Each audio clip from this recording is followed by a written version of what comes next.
Alors, je reste avec vous, Nabil Saeb, parce qu'on a tendance à entendre que ça à longueur de journée, ça devient quasiment agaçant au bout d'un certain temps.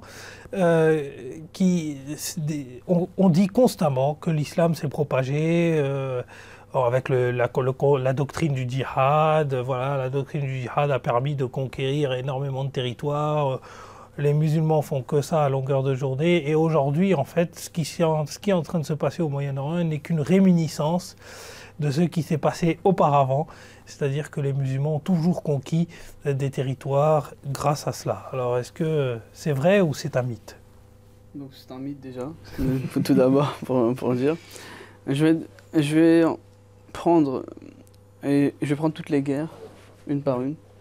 Et on verra vraiment que c'est vraiment, combien de prisonniers il y en a eu. Et est-ce que vraiment c'était grâce à ces prisonniers, et ces prisonniers ont été forcés à accepter l'islam, etc. Prenons la guerre de Badr. Il y a eu des prisonniers. Tous les prisonniers, ils ont été libérés. Guerre de Uhud, il n'y en a pas eu.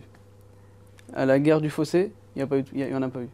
À la guerre de Khaybar, il y en a pas eu. Il y en a eu, c'était des juifs, mais ils avaient le droit, ils étaient libres de faire ce qu'ils veulent.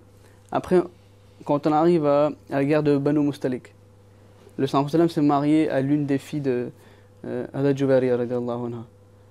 Quand il s'est marié, comme tous les prisonniers qui étaient venus, ils étaient donc devenus la famille de Hadad Juwariya radiallahu anha. Tous ces prisonniers ont été libérés. Django Khaybar, c'était pareil. Le Prophète s'est marié avec Hadad Safia. Tout le monde était libéré. Conquête de la Mecque, tout le monde était libéré encore une fois. Si vraiment les musulmans, ils faisaient le djihad pour conquérir des territoires, pour faire convertir les gens à l'islam, ils sont où les prisonniers? Où est l'histoire? Où sont les références? C'est encore une fois une accusation qui est faite sur l'islam, alors que l'histoire, elle est claire. La vie du Prophète, elle est très claire. Et maintenant, le mot djihad. J'aimerais aussi le mot djihad. À chaque fois, il est mal compris. Toujours utilisé pour dire une guerre, pour aller tuer l'ennemi. Le mot djihad vient du mot jahada. Jahada, ça veut dire quoi? Faire des efforts. Et ce mot, il a été utilisé plusieurs fois par le Prophète. Par exemple, il est dit que le meilleur djihad, c'est quoi le djihad? Une fois, un compagnon lui a dit, ah, pour toi, le djihad, c'est quoi? Va faire le pèlerinage. Pour toi, le djihad, prends soin de tes parents. Et une fois, Imam Ja'far Sadiq, lui, il dit qu'une fois, le Prophète il a envoyé un groupe de personnes pour une guerre. Quand ils sont revenus, le Prophète a dit, très chanceux sont ceux qui viennent de faire le petit djihad. C'est-à-dire le djihad qui était de se battre. Et ils sont chanceux parce que maintenant, ils vont faire le grand djihad. Les compagnons ont demandé au prophète de Dieu, c'est quoi le grand djihad? Il a dit, c'est le djihad contre soi-même. Se faire des efforts contre soi-même, contre ses désirs personnels. Donc le djihad, c'est ça. Et l'histoire, comme je viens de vous le dire, que l'islam s'est jamais propagé par la force ou c'était pas pour conquérir le territoire. Et je voudrais aussi présenter des versets du Coran qui seront très clairs que voilà, c'est pas d'aller se battre et même la permission de guerre. Le Coran dit que la permission de se battre est accordée uniquement contre ceux qui ont commencé la guerre. Donc la permission, on n'a même pas le droit de commencer une guerre, pour rien. Et il y a même un verset qui dit que vous n'avez pas le droit de prendre des prisonniers en dehors de guerre, encore une fois. Et il y a un verset qui est assez clair, qui dit qu'il ne faut pas convoiter les richesses des autres. Donc le musulman, il enjoint de ne pas aller, si quelqu'un est riche, il ne faut pas convoiter ses richesses, il ne faut pas regarder que maintenant il faut que je prends tout ce qu'il a. Donc c'est encore un enseignement du Coran. Et le Samson n'a jamais été contre le Saint-Coran, c'est vraiment le Coran personnifié.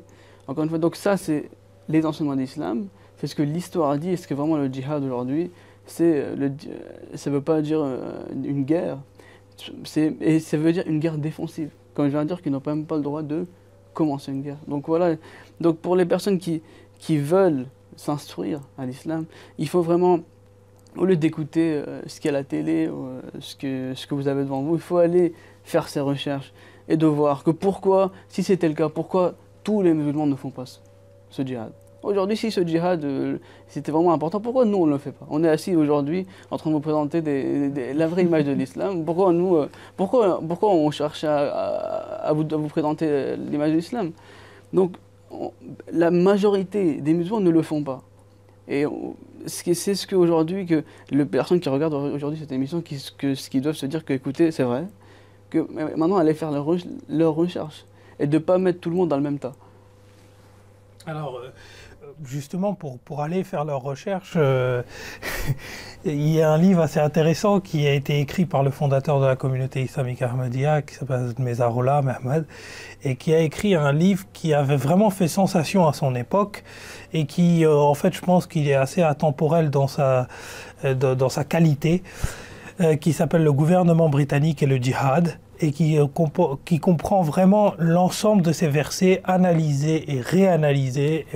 Et ce livre est disponible en français. Encore une fois, c'est juste une histoire d'un petit clic, puisqu'il suffit simplement de se rendre sur le site www.islam-ahmadiyya.org et simplement de cliquer sur ouvrages et aller les télécharger. En tout cas, vous pourrez retrouver cet ouvrage sur notre site. Si vous ne le trouvez pas, vous pouvez toujours nous écrire un petit courrier électronique à l'adresse horizon@mta.tv et nous chargerons de vous l'envoyer.